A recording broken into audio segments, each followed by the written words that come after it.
Yo, what's going on everybody? My name is Ian. Welcome back to the channel for another daily Arena of Valor gameplay. Today we're going to be playing Errol, and if you guys don't know, Errol actually did get a buff in the most recent patch. They changed his passive, which if you guys don't know, Errol's passive takes away armor and magic resistance per stack of those 5 bars that you see under my health bar. So it used to be 30% at 5 stacks, and now it is only going to be 15. So they reduced it by half the amount of armor and magic defense you're going to be losing, and overall this is a pretty amazing buff. It just means that Errol's going to be tankier overall, and he's going to be a lot stronger of a pick. They also increased his HP by about 30 per level, so that's also going to be quite good. That means, you know, like 450 HP at level 15 extra, and definitely that's not something to complain about. This will overall just make him a lot tankier in the meta. And you can see there that I'm going to save my punish on my red buff because Yikes did get the enemy's red buff with zip, so we're going to save to burst that down. But honestly, you don't even need to save it because, as I went over in a previous video, the buffs don't regen HP, the ones that are swallowed by zip. Anyways, let's get into this game where we are going to be starting on our red buff, and here you can see that I am trying to go behind this Wonder Woman. She actually lassos onto the Raz, which is not a good play for her. You can see that we use our ultimate, and guys, you want to be landing as many ultimate procs as often as possible, because when you are in ultimate form on Errol, sometimes it will give ticks of damage to whoever's under the little sphere, and those ticks, while they do deal damage and they also fill up Errol's passive, they also will reduce the enemy's armor. So you definitely want to be hitting them with your ultimate as much as possible while you are in the air. Now we're just going to be going straight back into our jungle clear, of course. After that, gank. Unfortunately, we didn't get the kill. The Raz was actually able to get it, so we only get an assist, but excuse me, nothing to complain about. And you can see here that I don't go for my boots. I don't go for the war boots that I'm actually building. And something about my boots, you guys don't have to go attack speed boots. You can go them if you want to, but another good option is also Gilded Greaves. If you go Onslaught, which is just full Pierce mode, then you're probably going to want to go the war boots, the attack speed boots. Here we can see there's a little bit of fighting. The Douchin actually gets a freeze, so we're gonna jump onto this Wonder Woman. Even while she's ulting, we're still able to kill her through her damage reduction. Now we're onto this Kali, hoping to get a kill. Use my first skill on turn. We're actually able to get a double kill. Now we're looking for more. We're on to this Lumber. We're able to throw down our second skill before we even get the stack. Sometimes I like to do that. If you're looking to secure a kill, you can use your second skill even before you get to 5 stacks, because it'll deal more damage than a basic attack. About to get a quad kill onto this Fennec, but unfortunately his death sickle just came in 30 seconds ago and it started being activated, so we were not able to get the last hit. Raz gets another kill. And now there's not really much for us to do. I have no ultimate and all the enemies are dead. So at this point we're just going to be going back into our jungle and clean up our blue side, because we didn't even clear our blue side. We instantly went from our red to the enemy's red. And like I say very, very often, invading should always take a higher priority before you go back to your own jungle. You should always be in the enemy's jungle if you guys know that you do have a comfortable gold lead and that you're always going to be winning. The reason I went in there, of course, is because earlier we did get a kill onto the Wonder Woman, and previously we did also get the red buff due to Yikes just hooking it and bring it back to our base. So definitely you want to be keeping track of that red buff and just constantly staying on it. Having that 3 buff lead will eventually just make the gold lead insanely high over the next few buffs, to the point where they cannot even recover anymore. Now we're just, like I said, just going through a full jungle clear, blue to red, which is actually opposite of what we started, which is quite weird because, like I said, we kind of skipped the blue buff to go and invade. Definitely worth it, guys. You know, some heroes you don't really want to be invading too much. Those would be the low mobility hero types. Most of those are ADCs, you know, like Violet, Darcy, Slims. A lot of them, I like to stay in my own jungle. I just like to get my gold lead my own way. I feel like invading on those types of heroes is not really beneficial too often because you are so slow. Heroes I like invading the most on would be something like a Nacroth, a Lindis. You get it. The heroes that are very, very fast and have a ton of attack speed, they can get back into their own jungle very quickly, so they almost lose no gold and their own jungle is not up for too long. Those are the heroes that I think are best. Anyways, here you can see Yikes starts rolling in. I'm getting the stacks of my passive through ulting, lowering her armor even more. See, Raz pushes her under tower actually to try and get the last hit, so we're not even going to be able to last hit her, which is very okay though. So we're 3-0 and 3, and again, we ended up on the side of the jungle where we started. This is something I like to do very, very often. I always like to be back into the jungle where I started.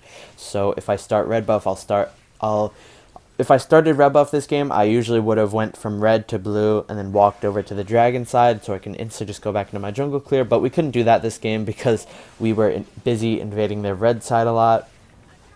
Excuse me, so that's fine, but that's just my mentality for a lot of the games. Now I can see Violet. She has no third tier tower, so I don't even know what she's doing being so aggressive. And I instantly realize this, and I instantly want to go and punish her. So we're instantly just going to use our ultimate over this wall. You can see she actually flickers to try and get under her tower. Yikes swallows me, so I don't even take any tower damage thanks to him.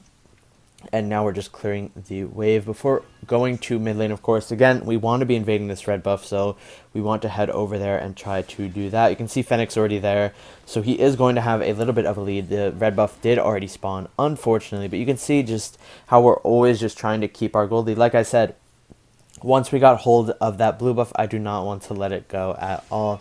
Now you can see the Fennec is here. I'm going to use my first skill over the wall. He throws his marks on me, and if the Fennec rolled towards me, he would for sure be dead. Usually what you want to do when you're versus a Fennec on Errol is once he rolls, you want to wait for him to roll, and then as soon as he rolls, then you're just going to want to drop your ult. So even if he used the mark and rolled into me, he would most likely be dead there. So I would instantly use my ultimate, and he would not have been able to get his refresh. Now you can see it's a huge fight, and unfortunately, guys, yikes. So what are you doing, bro? He swallowed me while I was about to drop the biggest second skill of my life. I was midair. I had that huge axe ready to chomp down on them, and yikes just swallows me up. So it cancels the skill. It puts it on cooldown, and I end up dealing no damage through that. I was so unbelievably upset because I actually didn't even get any kills due to that. We got no kills from that fight. We ended up getting 5 assists. Because I was in midair, ready to smash them with that giant Errol axe with 5 stacks, and it just goes on cooldown. I could not believe it.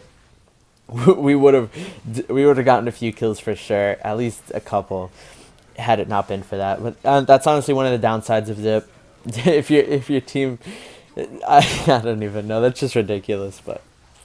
Yeah, honestly, sometimes Zip is good, you know. Yeah, we saw that the Zip was able to secure the red buff. That's why we're invading so hard in the first place, because Zip was actually able to get it. The way he got it was he sat in the bush, and then he recalled, and then while you're recalling, you just suck up the buff.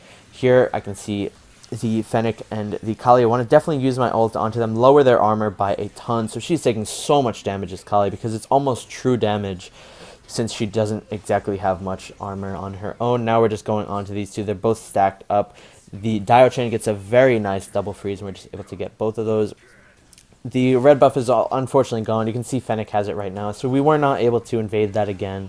But look at this very nice second skill by us. We're actually able to get the kill with the Dragon debuff. I love the Dragon debuff. It honestly always gets me a good amount of kills every game. You know, we wouldn't have actually gotten that kill. Someone else would have, if I didn't have the Dragon debuff, so it's always just good to have. Here you can see that I saw the Violet roll, so I instantly just want to try and jump on her, but unfortunately she did flicker away. That's okay as well. Now you can see the Wonder Woman lassos onto me. I'm pretty safe because I know that I have my Zip to save me, to babysit me if I did overextend there, but we're fine on our own. Once our shield procs and tanks enough HP. The shield, honestly, is probably the best one that I could find for Errol. I've tried a lot of others.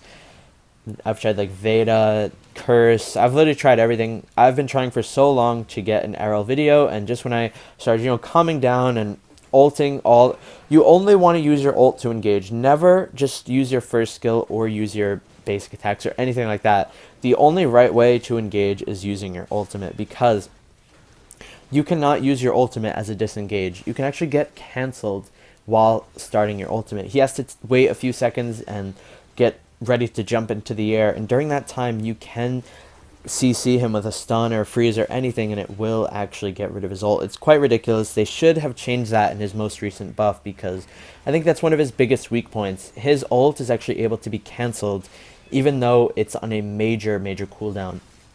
So it can never be used in an escape. It always has to be used as an engage, or else it's going to be a very worthless skill. So here you can see, again, we just go through our jungle clear, we go onto the dragon, have to spawn our Dark Slayer. I actually wanted Yikes to go and buy the shield because I wanted to go super aggressive on this last fight.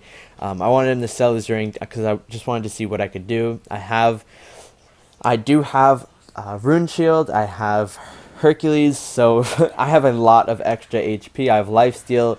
With everything, I could easily dive them, and my Q is this Spear Slims, which the Slim Spear actually gets onto the Kali. That is my Q to go in, and then I instantly just dive in onto all of them.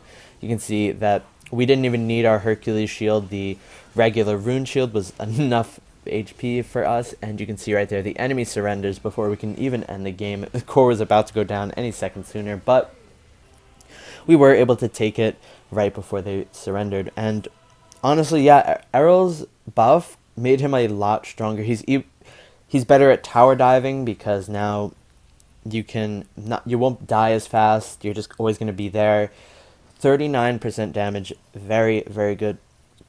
When you do buff a hero's defenses and give them more defense, you can be a lot more aggressive because you know that you have that backup. You have something that can always save you, and that's why the shield rune is so strong right now. Same with Death Sickle. They're not attack runes per se, they're defensive, but they just provide so much extra defense for your hero that you can do a lot more things that you usually wouldn't do. For example, my Crickenack, I use shield and sickle, and I'll always dive in uneven fights. I'll dive into 3 people, 2 people, 4 people. I don't care at that point. I just care about the damage. I just care about doing as much as I can. And a lot of the time it does work out, and you will be able to survive because of the shield and sickle. You can be a lot more aggressive, and I feel like it's the same case for Errol getting his passive reworked. Anyways, I hope you guys learned something new in the video. Really hope you guys enjoyed. I sincerely mean that. And if you did enjoy, make sure to subscribe to the channel by clicking that little button in the center of your screen. I will be streaming today at 5 p.m. Eastern. I hope you guys can join me. I stream every single day, actually, for 5 or 6 hours, so hope to see you guys there. And again, 50k subscribers coming up. Make sure to subscribe to the channel for that, because we will be having a massive skin giveaway worth several $100s. Anyways, I really appreciate you all, and I'll talk to you all tonight. Peace.